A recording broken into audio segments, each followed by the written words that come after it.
অনুষ্ঠান, সেই অনুষ্ঠানে আমরা অত্যন্ত আনন্দ সহ জানাচ্ছি আমাদের মধ্যে উপস্থিত হয়েছেন পশ্চিমবঙ্গ সরকারের গুরুত্বপূর্ণ দপ্তর পঞ্চায়েত এবং গ্রামোন্নয়ন ও সমবায় দপ্তরের ভারপ্রাপ্ত মন্ত্রী মাননীয় প্রদীপ মজুমদার মহাশয়। আমরা তাকে এই অনুষ্ঠানে স্বাগত জানাচ্ছি। উপস্থিত হয়েছেন আমাদের সকলের শ্রদ্ধেয় জগবন্ধু মজুমদার মাস্টারমশাই। আমরা তাকে মঞ্চে আসন গ্রহণ করার জন্য অনুরোধ জানাচ্ছি। আমি কমল ঘোষ মহাশয় অনুরোধ করবো মঞ্চে আসার জন্য। সভাপতি ভাতৃপতি হরিশাদুর মন্দির মহাশয়কে মঞ্চে আসার জন্য। সর্বোপরি যারা মিডিয়া পার্টনার রয়েছে তাদেরকে আমরা আন্তরিক অভিনন্দন জানাচ্ছি আজকের অনুষ্ঠানটিকে কভার করার জন্য। আমরা প্রথমেই আমাদের সকলের শ্রদ্ধেয়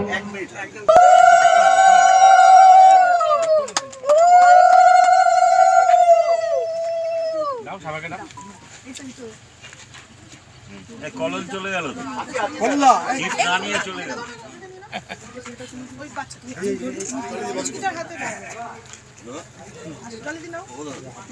উত্তরীয় এবং পুষ্পস্তবকের মাধ্যমে আমরা বরণ করে নিচ্ছি আমাদের বিশেষ অতিথি মাননীয় প্রদীপ মজুমদার মহাশয়কে।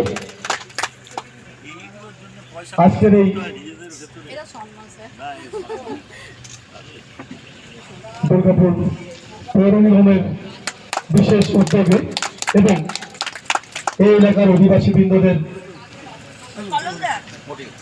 উদ্যোগে আজকের এই সামনে যে জায়গাটি আপনারা দেখছেন সেই জায়গাটি স্তূপাকার ছিল আবর্জনা হিসেবে। এই এলাকার অধিবাসী বৃন্দদের উদ্যোগে এবং দুর্গাপুর পৌর নিগমের সহযোগিতায় আমরা এই সামনের জায়গাটিকে আগামী দিনে মানুষের ব্যবহার উপযোগী এবং সবুজ তাদেরকে অন্তরের অন্তঃস্থল থেকে ধন্যবাদ জানাচ্ছি।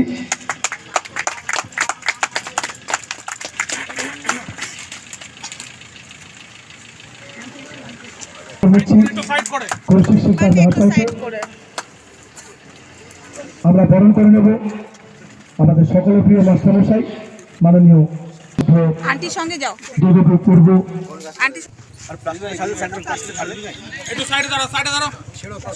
একটু সাইড দাও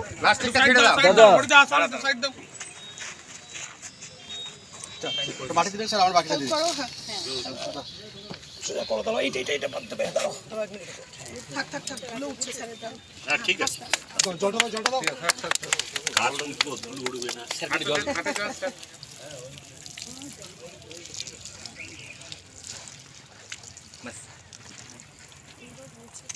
পুরো মাটিটা ভিজিয়ে দাও, কাজটা ঝিমে যাবে একটু অসময়, আরেকটু পরে হলে ভালো হতো না। দেরি নয়, এ শীতকালে করা যায় না, এটা আরেকটু মানে বৃষ্টির সূচনার সময় থেকে বর্ষাকালে ভালো হয়। দেখা যাক, চেষ্টা করলে বেঁচে যাবে। বেঁচে আমার বাঁচাবো এই গাছটা, এই গাছটা তো বাঁচাবো। এই জায়গাটা পুরো নোংরা ছিল, আমাদের ভালো তো ডিএমসিকে পরিষ্কার করে মানে আর কোনো নোংরা না সেই ব্যবস্থা করা।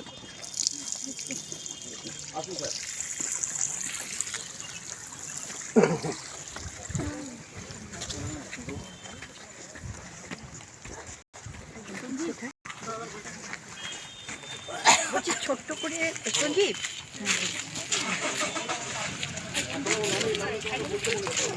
এরপরে আমরা মাননীয় প্রদীপ মজুমদার মহাশয়কে এই অনুষ্ঠান সম্পর্কে এবং আগামী দিনে যাতে এলাকা সমাধান থাকে তার উদ্দেশ্যে তার মূল্যবান বক্তব্য দিতে ধন্যবাদ।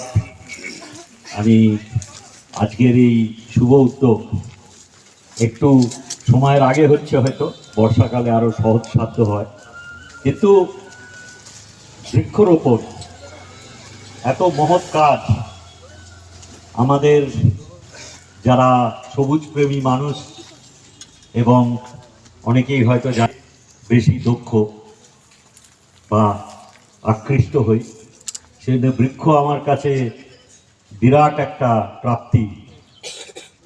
বৃক্ষরোপণের মধ্যে দিয়ে আমরা সকলেই জানি যে আমরা প্রকৃতিকে আরো সমৃদ্ধ করার চেষ্টা করি, আর গাছের যে বিরাট একটা প্রাকৃতিক ক্ষমতা, তার জীবন ধারণের জন্যে তার যে রসদ, তা আমাদের পরিবেশকে দূষণ করে। শুধু কার্বন ডাই অক্সাইড অ্যাবজর্ব করে কনভার্ট করে তাই নয়, তার সঙ্গে সঙ্গে অন্য অন্য পলিউটেন্টস তাও বৃক্ষ নিজের পক্ষে নিয়ে নেয়। পরিবর্তে আমাদের কাছে অফুরন্ত জীবনের পরম প্রয়োজন অক্সিজেন তারা পরিবেশে নিখরচায় নিঃশব্দে নির্গত করে। মানব জাতি বা প্রাণী সম্পদ যারা যেখানে অক্সিজেনের উপর নির্ভরশীল, তারা সকলেই এই প্রকৃতির দানের কথা হয়তো অনেকে উপেক্ষা করতেন। আমার ধারণা যে কোভিড মহামারীর পরে আবাল বৃদ্ধ বনিতা মানব সমাজে পৃথিবীময় উপলব্ধি করেছেন যে যে অক্সিজেন আমরা প্রকৃতির কৃপায় বৃক্ষের মাধ্যমে খুব সহজে পেয়ে যাই, তা যদি অর্থমূল্য দেখতে হয় তখন অনেক বিত্তবান পুরুষেরই হাসপাতালের বিল চোকাতে মাথা ঘাম তাদের বা চক্ষু কপালে উঠে গেছিল। প্রতি ঘন্টায় যে ধরনের অক্সিজেন কৃত্রিম উপায় তৈরি করে মানবদেহে যাতে দিয়ে বাঁচিয়ে রাখতে হয়েছিল, তারা উপলব্ধি করেছেন যে মহামূল্য কী। তারপরে আমাদের ধারণা ছিল যে একটা প্রবণতা আসবে, মানুষ যেখানে পারবেন শুধু বৃক্ষ রক্ষা করবেন তাই নয়, নতুন করে বৃক্ষ রোপণ করে খালি পরিবেশকে সমৃদ্ধ করবেন তাই নয়, আপনার সামনের যে সুন্দরায়ন যদি সব দিকে সবুজ দেখেন তাহলে যে একটা মানসিক তৃপ্তি আসে আমাদের মনে, তা আমি নিজের জীবনে এই ৭৯ বছরের যুবক আমি উপলব্ধি করেছি। এবং আপনারাও দেখবেন যখন চোখের সামনে আপনাদের এরকম সুন্দর সবুজ থাকবে, যেমন এখানে আছে, এ তো শহর অঞ্চলে পাওয়া যায় না, কিন্তু দুর্গাপুরের এই দুর্লভ যে প্রকৃতি এবং আমাদের যে পরিবেশ তাকে অনেকভাবে পলিউটেন্ট মুক্ত রাখার জন্যে কাজ করে। তো এখানে আরও বেশি বৃক্ষের সমারোহ আমাদের পরিবেশ উন্নয়ন, স্বাস্থ্যের উন্নয়ন, এবং যে কোনো গাছ যখন বড় হয় তার তলায় যে ছায়া আমাদের আকৃষ্ট করে, তার কারণ হচ্ছে এই গাছ আমাদের তাপমাত্রাও অনেক অংশে নিজের শরীরে নিয়ে আমাদের সুস্থ শান্ত পরিবেশ তারা উপহার দেয়। এছাড়াও আপনারা জানেন জীববৈচিত্র্যে অনেক পশু পাখি এই গাছের অভাবে তাদের অনেক শহরে তাদের জীবন ধারণ মুশকিল হয়ে যায়, কিন্তু দুর্গাপুরে এই সমৃদ্ধ সবুজায়নে সমৃদ্ধ এই শহর, সেখানে এই জীববৈচিত্র্য আরও বেশি প্রয়াস এবং তার সমৃদ্ধি হবে, ব্যাপ্তি পাবে। আমি আশা করব হর্ষবর্ধন এবং কনিষ্ঠর অধিবাসীবৃন্দ তারা সকলে এই স্বল্প জায়গা নিজেরা যেভাবে পুনরুদ্ধার করে বৃক্ষরোপণের ব্যবস্থা করছেন, এটি একটি সুন্দর জায়গা তৈরি হবে, কিন্তু আপনাদের দায়িত্ব নিতে হবে এর রক্ষণাবেক্ষণ এবং পরিচর্যা।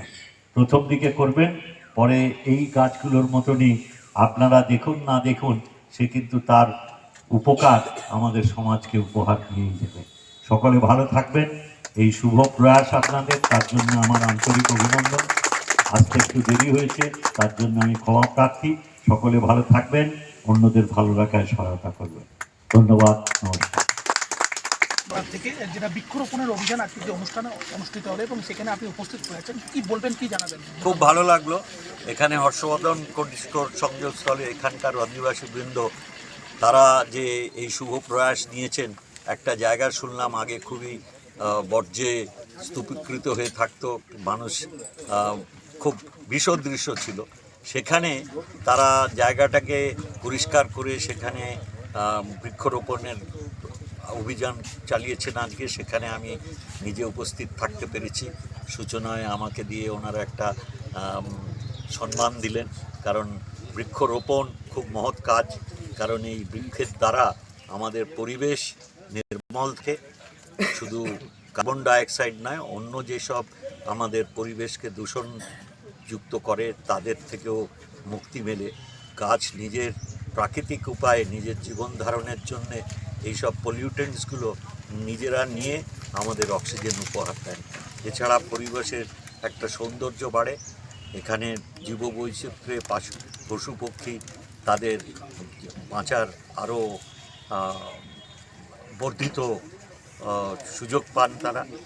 এইভাবে আমাদের এই দুর্গাপুর শহর আরও সমৃদ্ধ হবে। অধিবাসীবৃন্দ এই এলাকার কনিষ্ঠ এবং হর্ষবর্ধনের তারা যে প্রয়াস নিয়েছেন, প্রচেষ্টা করছেন, তার জন্যে তাদের সাধুবাদ জানাই এবং আমি আশা রাখি যে এই ধরনের প্রচেষ্টা আশেপাশে আরও আমাদের সহনাগরিকদের উদ্বুদ্ধ করবে এই ধরনের প্রচেষ্টায় লিপ্ত হতে। Thank you so much. ধন্যবাদ।